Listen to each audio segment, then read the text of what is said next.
My cousin alleged I'd seduced her and caused her pregnancy at Thanksgiving. My parents rejected me, my spouse departed, and all was gone. It started like any other Thanksgiving. 2013. I was 22, buzzing with the promise of an aerospace engineering degree from State University, and blissfully married for 8 months to my high school sweetheart, Brooke. My life was good. Stable. The future looked bright. My cousin Vanessa, then 21, had been staying with my parents for about a month. Her apartment situation had fallen apart and our families were close. We'd practically grown up as siblings. That Thanksgiving, my mom was in full production mode. I showed up around noon to help my dad with a basement renovation. Vanessa was already in the kitchen. Brooke was working an extra shift at the hospital. Money was tight with both of us in school. She was coming later, around 8, for dessert. The basement work dragged on. Dad messed up a measurement and we had to redo a whole section. By the time we finally finished, everyone was already eating. I came upstairs covered in drywall dust. Vanessa was sitting across from me at dinner, looking increasingly uncomfortable. Her mom, my Aunt Michelle, was grilling her relentlessly about job applications and apartments. Michelle had always been like that, tight-fisted, controlling. Any luck with those applications I sent you? Not yet. You need to follow up. You can't stay at your uncle's house forever. The tension was ridiculous. Vanessa looked like she wanted the earth to swallow her whole. Maybe give her a break, I said, trying to lighten the mood. It's Thanksgiving. My aunt offered a tight smile, backing off. Vanessa gave me this small, grateful look. My Uncle Roger said something about me always looking out for family. Everyone went back to eating. After dinner, I stayed in the kitchen with Vanessa and a few other cousins to clean up. Vanessa was at the sink washing. I was drying. Thanks for earlier, she said quietly. Mom's been on my case constantly. She's just worried. You'll figure things out. Everything feels like it's falling apart. She teared up just a little. I grabbed a tissue and handed it to her. Right then, Uncle Roger walked by, heading for the fridge. He saw us talking. Saw Vanessa wiping her eyes. Ethan, you're such a good cousin. Always looking out for her. He grabbed his drink and left. 5 seconds. 5 seconds of interaction that would later be twisted into something it never was. The other cousins finished up and drifted to the living room. Vanessa and I worked in silence for another 10 minutes, then joined everyone else. Brooke arrived around 8. We stayed until 10, helped with final cleanup, then headed home. A normal Thanksgiving. What I didn't know, what I couldn't see, was Aunt Michelle watching from the hallway, meticulously collecting her evidence. 3 weeks later. Mid-December. Finals week. I was in my apartment, deep into studying thermodynamics when there was an aggressive knocking at my door. I opened it, and Vanessa pushed past me into the living room without asking. She looked destroyed. Makeup running, eyes bloodshot, shaking. She wore sweatpants and an oversized hoodie, hair in a messy bun. We need to talk. My first thought was a fight with her parents. Money troubles. Some kind of crisis. What's wrong? What happened? She was pacing, hugging herself, crying so hard she could barely speak. I stayed near the door, keeping a little distance, just waiting for her to calm down. Finally, she blurted it out, "I'm pregnant." I felt immediate sympathy mixed with concern. This explained everything: her stress, her mom's incessant drilling, why she felt her life was falling apart. "Have you told your parents yet? Do you need help figuring out your options?" She stopped pacing. She turned to look at me. And something in her eyes made my stomach drop. "It's yours." The apartment went silent. The refrigerator hummed in the kitchen. "What are you talking about?" "The baby. It's yours, Ethan." She was sobbing now, her whole body shaking. Thanksgiving night, after everyone left. "You came back to the house because you forgot your tools in the basement. Your parents were already in bed. We were alone downstairs and things just happened." "Vanessa, that never happened." My voice was flat with disbelief. "I went straight home with Brooke that night. I didn't come back for anything." "Stop lying to protect yourself." Her voice cracked, got louder. "You came back around 11. You said you needed to grab something from the basement. We started talking and you pressured me. You said it would be fine because we were family and nobody would ever know. You even said Brooke wouldn't care. I have everything written down. The date, the time, everything you said to me. This is completely insane. None of that happened. I've never touched you like that. I've never even thought about you that way. I was too scared to say no. You're bigger than me. You're my cousin. I didn't want to cause problems for the family, but I can't keep lying anymore. I can't pretend this didn't happen." She was building the narrative in real time, each word making it more concrete, more detailed, more believable to anyone who might hear it later. I'm telling my parents tonight. They deserve to know what you did to me, what you put me through. You can't be serious. This didn't happen. You know it didn't happen. I have texts I sent to my friend that night, right after it happened, telling her something bad happened but I couldn't talk about it. I have everything. My mind raced. She planned this. Those texts were insurance. Planted evidence to support a story that didn't exist. Why are you doing this? Because you assaulted me. She screamed it loud enough for neighbors to hear. You assaulted me and now I'm pregnant and I have to live with that. Get out. You don't get to kick me out. You don't get to silence me. Everyone's going to know what you did. She left, then just walked out and let the door slam behind her. I stood there in my living room staring at nothing, trying to process what had just happened. Brooke came home 3 hours later. She found me still in almost the same spot, staring at the wall. Hey, how was studying? What's wrong? I told her everything. Every word of Vanessa's accusation, every impossible detail. She listened with that nursing student poker face, the one she used when patients gave her really bad news. You're saying she completely made this up out of nowhere? Completely. None of that happened. I didn't go back to the house that night. I was here with you. Remember? We got home, you were exhausted from your shift. We watched 2 episodes of that show you liked, then went to bed. You were at your parents' house a lot during that time, though. You and your dad were doing that renovation. You were there like 3 or 4 times a week. Never alone with Vanessa. Not once. And definitely not on Thanksgiving. We came home together. I reached for her hand. She pulled back. You believe me, right? The pause before she answered lasted 3 agonizing seconds. I want to believe you, but she seemed really messed up. Ethan, why would she lie about something this serious? What does she gain from making this up? I don't know. But I'm telling you it didn't happen. She's your cousin. You've known her your whole life. Which is exactly why I would never do what she's accusing me of. Brooke sat down on the couch, face in her hands. When she looked up, there were tears in her eyes. I need to think about this. This is really serious and I need time to process. Process what? Whether you believe your husband or not. Don't make this about me. This is about you and what you're being accused of. It's about you choosing whether to believe a lie or trust the person you married. She didn't respond. Just sat there looking miserable. My mother called at 11 that night. I was still on the couch, phone on the coffee table. When it lit up with Mom on the screen, I knew what was coming. How could you do this to her? Your own cousin. We trusted you around her. Mom, listen to me. It never happened. She's lying.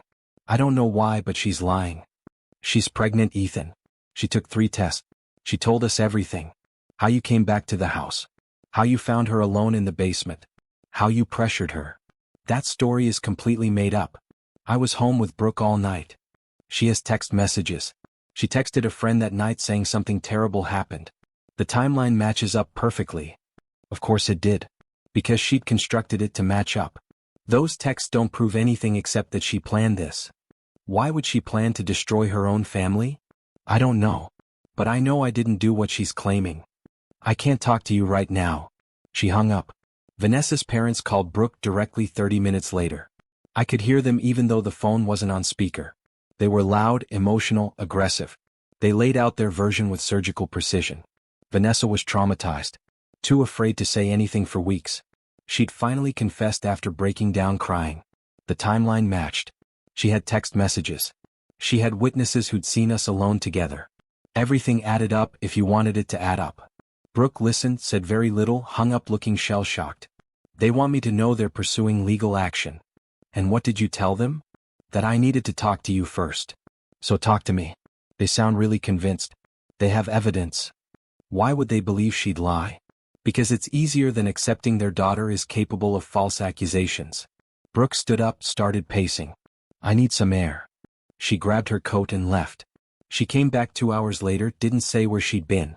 The next 3 days were a nightmare. Word spread through the family. Cousins I'd grown up with stopped responding to texts. My grandmother called crying, saying she didn't understand how this could happen. Friends from church started avoiding me. Brooke was distant, sleeping in the guest room, barely talking.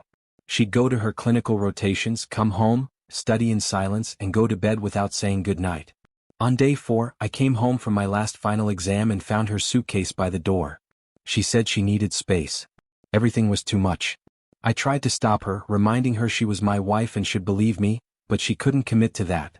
With my entire family convinced and Vanessa claiming she had evidence, Brooke said she was protecting herself from a situation she didn't understand. She picked up her suitcase, hesitated at the door, and said that if I was innocent, the truth would come out. Then she left. The door closing ended 8 months of marriage and 4 days because of a lie. That night, alone in my apartment, I realized something fundamental had shifted. Nobody was going to wait for proof or truth. The accusation was the verdict and I had no idea how to fight it. A week later the university called. Someone had filed a Title IX complaint, not Vanessa, but someone who'd heard the allegations and claimed it created an unsafe campus environment. I sat across from the dean. Allegations of this nature create concerns for other students. There's been no police report, no actual investigation. The complaint states the alleged incident occurred while you had access to campus resources and family housing. That gives us jurisdiction. Given the sensitivity of the situation, we strongly recommend a voluntary leave of absence. Voluntary, right? Friends stopped responding. People I'd known since kindergarten crossed the street. The church where I'd been baptized sent a letter asking me not to attend services. I hired a lawyer with borrowed money. He was realistic. Without physical evidence either way this becomes he said, she said. The paternity test when the baby's born will prove it's not yours. But the damage has already happened. So, I just wait 7 more months? You could file defamation but that requires money most people don't have. By the time you cleared your name you'd be broke. He was right. Vanessa gave birth in July. A boy. She named him Owen. My lawyer tried to arrange a paternity test. Vanessa's lawyer stalled it. Medical excuses, missed service of process, procedural delays that the court rubber-stamped every time. Every hearing cost money I didn't have. By month 4, my lawyer needed a retainer I couldn't pay and withdrew from the case. I tried representing myself, but the system didn't need me to be guilty. It only needed me to be broke. By January I was broke, friendless, and 3 days from eviction. Brooke had filed for divorce. My parents had changed the locks. The engineering program sent a termination letter. I could have kept fighting. Could have found a way to force the test eventually. But what was the point? Even if the test proved my innocence, nobody would care. The damage was done. My life was already destroyed. A buddy from freshman year, Greg, had moved to Seattle after graduation. When I called him, desperate and out of options, he didn't hesitate. Come out here. I can get you work at the aerospace parts facility where I'm a quality inspector. Pays. Nobody knows your history. I packed everything into my beat-up Ford and drove west. 3 days of highway and gas station food. Seattle felt different.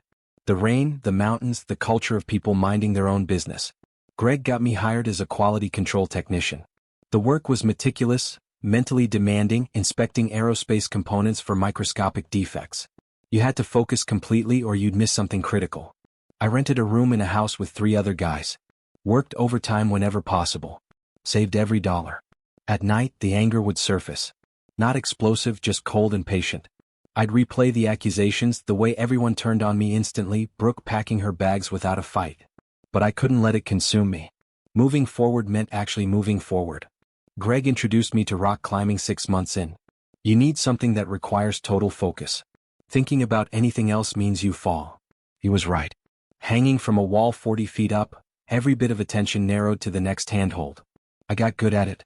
Started going 5 times a week. Made acquaintances but kept everyone at arm's length. 2 years in, I enrolled in night classes at community college. 1 course at first, advanced mathematics.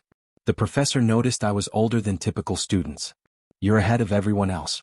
Have you considered applying to the University of Washington? They have a program for non-traditional students. The idea scared me. Going back to academia meant risking exposure. But it also meant reclaiming something Vanessa stole.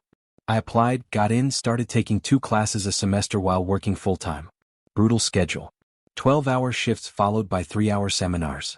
But every completed assignment mattered. 3 weeks into my first semester at UW, a kid next to me in applied mechanics asked where I'd transferred from. State University back east. Cool. Why'd you switch? The question was casual, friendly.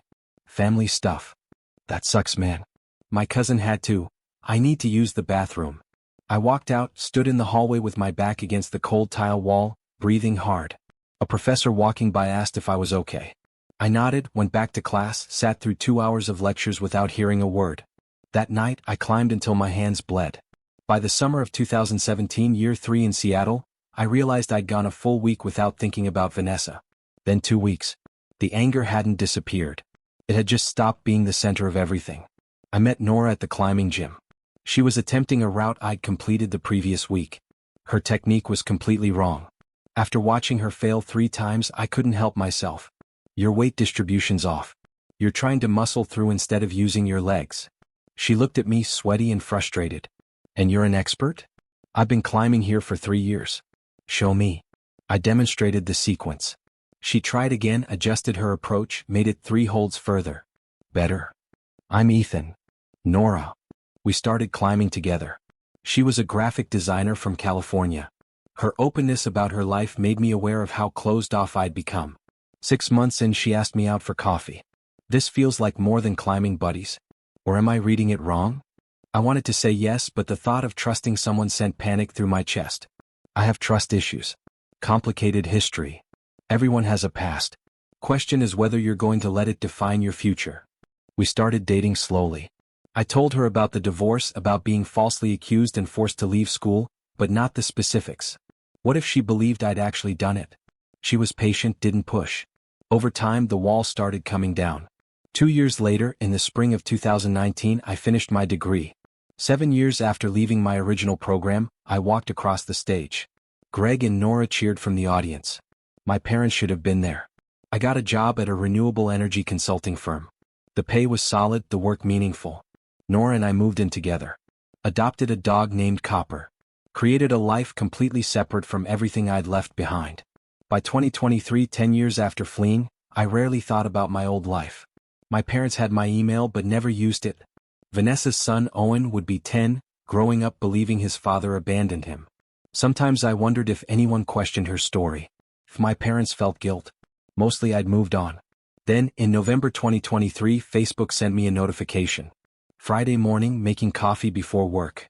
Scrolling my phone when I saw it. You've been tagged in a post. The account was someone from high school I barely remembered. The post was a funeral announcement. Heartbroken to share that Catherine passed away yesterday. Services Saturday at St. Mark's Church. Survived by her husband James and grandchildren. Catherine. My mother. The coffee mug slipped from my hand. Nora came running. What happened? I couldn't speak. Just stared at the screen. My mother was dead. Had been dead for a full day before someone thought to tag me in a Facebook post. My mother died. The funeral was tomorrow, 1,000 miles away. I hadn't spoken to either parent in over a decade. Hadn't been invited. I need to go. After everything they did? I have to see it. Otherwise, this will eat me alive. The plane touched down Saturday morning. I rented a car, drove the familiar highways. My hands shook on the steering wheel. St. Mark's Church looked the same. I sat in the parking lot for 20 minutes before walking in. The sanctuary was packed. I slipped into the back row. The casket was at the front, closed, surrounded by flowers. My father sat in the first pew, shoulders hunched. My aunt and uncle beside him. Second row, Vanessa with a preteen boy who had to be Owen. She'd aged, hair shorter, face fuller. She was crying into a tissue, leaning on a man I didn't recognize. Owen looked bored in his suit. The service began. The pastor gave a eulogy about my mother's kindness. People stood to share memories. My father tried to speak but broke down. My uncle finished for him.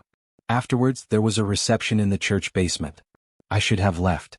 Should have walked straight out. But I needed to see my father up close. Needed something I couldn't name. I made my way downstairs, grabbed coffee, positioned myself near the wall. Ethan? I turned. Brooke was standing there, eyes wide. She looked different, hair longer, wedding ring on her finger. I didn't think you'd come. Neither did I. Awkward silence stretched between us. I'm sorry about your mom. How have you been? Good. I'm in Seattle. I'm a consultant in renewable energy. That's good. I wondered how you turned out. She glanced around, lowered her voice. I stayed in touch with your dad after the divorce. He'd call me sometimes. I think he felt guilty. So, I heard things over the years that explained it. Small town. Church. Community. Guilt keeping connections alive. Owen had a DNA test done. Everything stopped. What? Last year, a school project about ancestry and genetic health history. Vanessa finally agreed to one of those kits. My pulse hammered in my ears. The results showed no family matches. None of the expected relatives on your side showed up, not even distant ones that should have been there. When Owen saw it and started asking questions, Vanessa eventually admitted you weren't the father. She'd been sleeping with her supervisor at work. And when she got pregnant, she panicked. You were convenient. Close enough for people to believe it. Who else knows? Your parents found out about 8 months ago. Vanessa confessed after Owen confronted her with the results. Your father wanted to reach out, but your mother was already sick by then. Stage 4. She said she didn't know how to face you after what happened. She died without trying. She knew for 8 months and never reached out. Just let guilt eat at her until the sickness finished the job. And Vanessa? Brooke looked miserable. Still lives here. Still acts like she didn't destroy your life. I set down my coffee before I could throw it. Across the room, Vanessa was laughing at something, completely at ease. Owen was on his phone. Does Owen know the full story? I don't think so. Vanessa told him his biological father wasn't interested in being involved. More lies. Thanks for telling me. I needed to go. I walked away from Brooke. Walked straight toward Vanessa. People parted. Vanessa saw me coming. Color drained from her face. Ethan, I didn't think. Tell them. My voice was low, but it carried. People nearby stopped talking. Tell everyone here what the DNA test showed. This isn't the time or place. You destroyed my life with a lie. My mother died without ever clearing my name because of you. Tell them the truth or I will. Vanessa's husband stepped forward. You need to calm down. This doesn't concern you. I didn't take my eyes off her. Tell them what the test proved. My father pushed through the crowd. Up close he looked hollow. Son, don't call me that. You gave up that right 10 years ago. I know. I know what we did. There's no excuse. You made a choice. You chose to believe her over your own son without a shred of evidence. My aunt tried to intervene. Ethan, we're sorry. Sorry? I lost my wife, my education, my home, my entire life. I had to start over with nothing because you all decided I was guilty. Vanessa was crying now. Owen had looked up from his phone, watching with confused, wide eyes. The DNA test, I said loud enough for the whole room. Tell them what it showed. Vanessa's voice came out broken. It showed. Owen isn't yours. I lied. You were never the father. I lied about all of it. Nobody moved. Nobody spoke. Just Vanessa's sobs filling the silence. I turned to Owen. Your mother lied about who your father was to cover up her own mistakes. I hate that you're the one finding out this way, but you deserve to know the truth. Ethan, please? Vanessa choked out. Don't do this to Owen. You did this to him when you built his life on lies. I looked at my father one last time. Mom knew the truth for 8 months and never reached out. Neither did you. You don't get to apologize now that she's gone. Then I walked out. The flight back to Seattle was a blur. Nora picked me up, took one look at my face and wrapped me in a hug. That night I told her everything. The full story I'd never completely shared. She listened without interrupting. You should sue her. What she did was defamation. You lost years of your life. Maybe. The next morning my phone exploded. Someone had recorded the confrontation and posted it online. The video was grainy but clear enough. Vanessa admitting she'd lied. My father acknowledging they'd failed me. Owen learning the truth. It went viral in my hometown social media. Most people condemned Vanessa. Some defended her, saying I shouldn't have caused a scene at a funeral. My father called. I let it go to voicemail. He called again. This time I answered. What? To apologize. To explain. He sounded exhausted. I let him talk.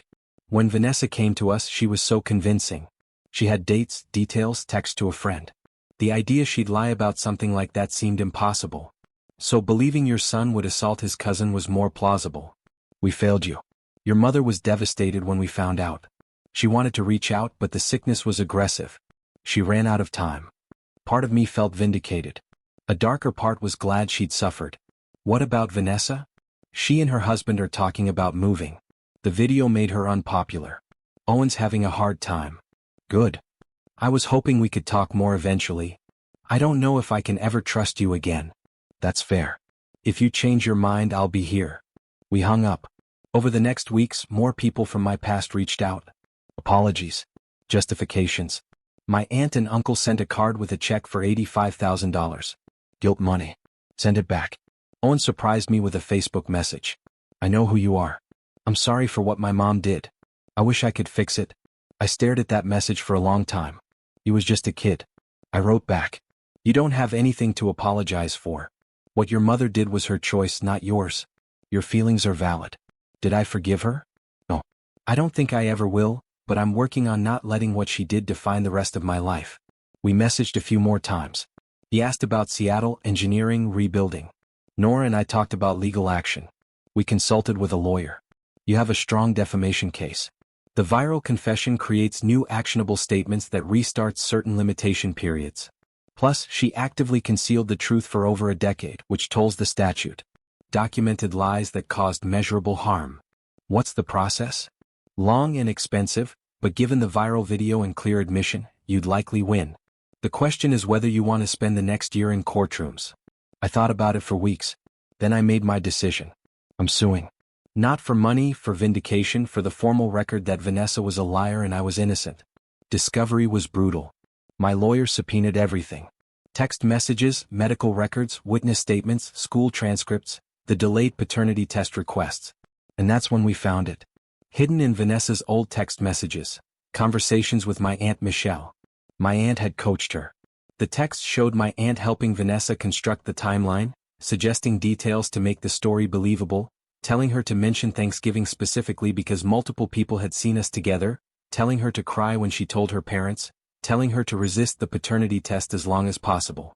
My lawyer looked at me across his desk, holding the printouts. Your aunt orchestrated this entire thing. She knew Vanessa was sleeping with her married supervisor.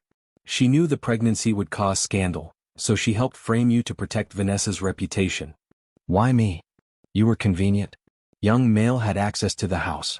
She knew your parents would believe their sister over you. We added my aunt to the lawsuit. The deposition was scheduled for April. I flew back for it. Vanessa showed up looking defeated, accompanied by her lawyer. My aunt looked furious. My lawyer didn't waste time. He laid out the text messages, read them out loud for the record, showed exactly how my aunt had coached Vanessa through each lie. Vanessa broke 20 minutes in. I was scared. I'd gotten pregnant by my married boss, and my mom said if I admitted that I'd be ruined. She said Ethan was the perfect person to blame because he'd been around me a lot and nobody would question it. She said the family would support us and eventually it would blow over.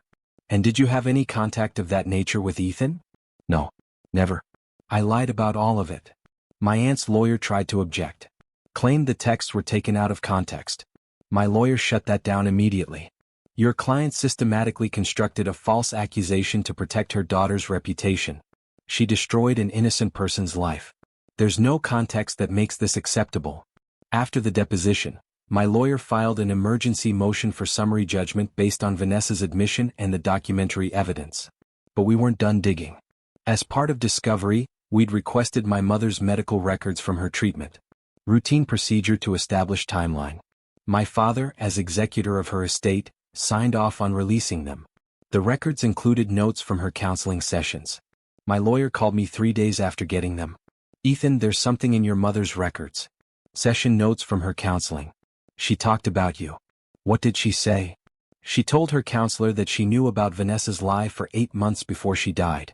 That Michelle had confessed to her what they'd done. Your mother wanted to reach out, but Michelle threatened her. Threatened her how?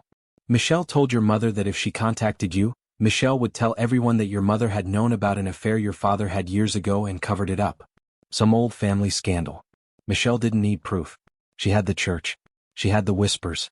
Your mother chose protecting your father's reputation over clearing your name. So, she let me stay exiled to protect my father. According to the notes, yes. She was torn up about it. The counselor's notes indicate significant depression and guilt, but she never reached out. I sat there in his office, unable to process this. My mother had chosen wrong. Chose my father's reputation over my life, and then died without fixing it. Does my father know about this? I don't know, but the counseling notes make it clear your aunt was actively working to keep your family from reuniting with you. I flew back to confront my father. Unannounced. Just showed up at his door. He opened it looking 10 years older than at the funeral. Ethan, I wasn't expecting. Did you know Mom knew the truth about Vanessa for 8 months before she died? His face went pale. What are you talking about? Michelle told her.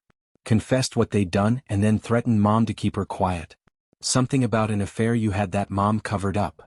He sat down heavily on the couch, face in his hands. There was no affair. Michelle made it up. But your mother believed her because Michelle had the church. One rumor from her and your mother's entire social world collapses. Your mother was terrified, so she stayed quiet.